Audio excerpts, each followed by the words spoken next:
Muy buenas noches con todos. Bueno, me presento, mi nombre es Jimmy Toledo. De profesión soy ingeniero en Administración Pública, graduado en la Universidad Nacional de Loja y actualmente estoy cursando una maestría en la Universidad Técnica Particular de Loja, una maestría en Ciencias Políticas con mención en Políticas Públicas, una maestría que en realidad pues me ha despertado en mí personalmente eh, algunos temas muy interesantes para poderla seguir, ¿no? Como por ejemplo hacer de la administración pública una ciencia en realidad y que esta ciencia sirva para crear políticas públicas que vayan enfocadas directamente a poder mejorar la calidad de vida de la gente a través de la elaboración de planes, programas y proyectos que netamente tienen que ser políticas públicas enfocadas en ese sentido, ¿no? Dentro de la materia de historia política, tenemos que hacer precisamente una reseña crítica referente a un libro escrito que tenga 20 citas en Google y que sea dentro de los últimos 10 años su redacción. Y precisamente estaba yo investigando y estaba viendo un libro muy interesante en realidad que habla de la seducción velasquista, ¿no? La seducción velasquista, que es más o menos una teoría de que habla de cómo fue en aquel entonces el gobierno de José María Velasco Ibarra. Bueno, La seducción velasquista, un libro publicado por De la Torre Espinosa en 1900. Es un estudio de sociología histórica.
eh, Revisando algunos aspectos fundamentales sobre, en este caso, eh, la seducción velasquista, precisamente existe una tercera, bueno, hablábamos sobre las limitaciones, hablábamos sobre los aportes, existe un tercer aporte, y este tercer aporte nos habla precisamente en lo que les decía recientemente sobre fuentes de trabajo, ¿no?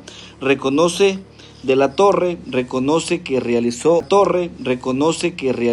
en aquel entonces José María Velasco Ibarra una investigación amplia y que en sus fuentes estaba bien seleccionadas sobre una base empírica para poder ver una manera como parte de una política de Estado, implementar fuentes de trabajo. Dentro de este libro de la seducción velasquista, nos menciona de que Velasco Ibarra no solo fue un líder electo allá por las épocas de 1944, sino que también fue, además de ser candidato en campañas, él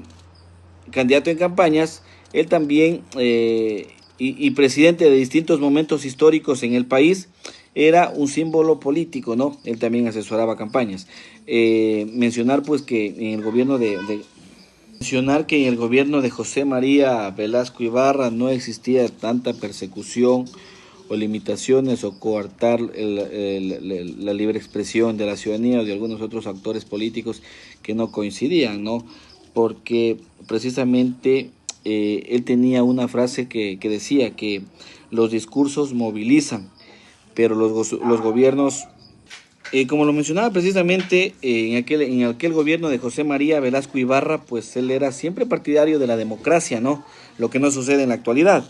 Y él tenía una frase que decía que los discursos movilizan gente y fortalecen las actitudes de un Estado, pero los gobiernos se sostienen o se derrumban en medio en medio de una nación o de un Estado, en medio de conflictos institucionales, ya sea por alza de precios, por burocracias o por mala actuación de las Fuerzas Armadas o por alianzas legislativas, en este caso mal hechas, ¿no?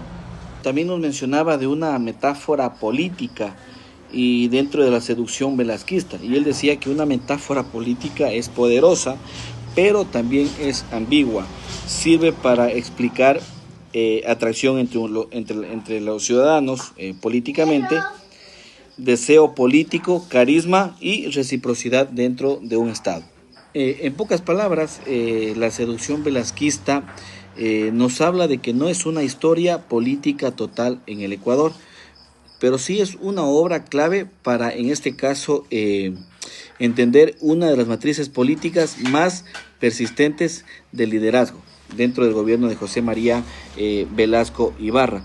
Y hablamos de un liderazgo personalista que se presenta como voz moral de un pueblo frente a instituciones percibidas como corruptas, frías o insuficientes. La fortaleza de José María Velasco Ibarra está en mostrar el populismo ecuatoriano,